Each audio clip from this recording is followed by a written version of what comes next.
আমরা যে জায়গায় এই শহীদান দিবস করছি সেখানে প্রকাশ্য দিবালোকে আমাদের পুলিশ পারমিশন পাওয়া কর্মসূচিতে বিজেপির ঘাতক বাহিনী অন্যায়ভাবে আক্রমণ করে এবং সেই কর্মসূচির মধ্যে অংশগ্রহণকারী কমরেড শহীদ মিয়া বয়োজ্যেষ্ঠ ব্যক্তি ওনাকে নৃশংসভাবে পুলিশের সামনে প্রকাশ্য দিবালোকে পিটিয়ে পিটিয়ে খুন করে এবং সেই ঘটনায় আমাদের বহু কর্মী নেতা আহত হয়।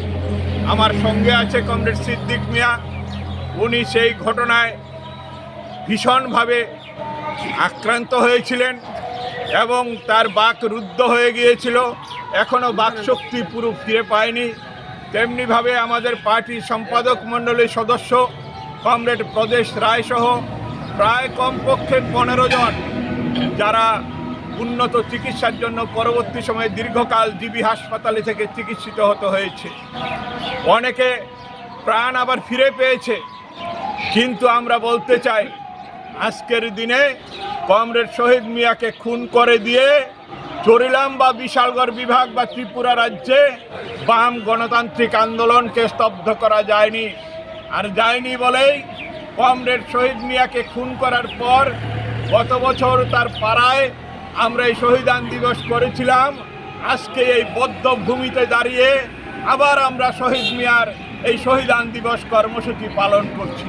মানুষের বাক স্বাধীনতা কেড়ে নিয়েছে, গণতান্ত্রিক অধিকার কেড়ে নিয়েছে, ভোটের অধিকার কেড়ে নিয়েছে।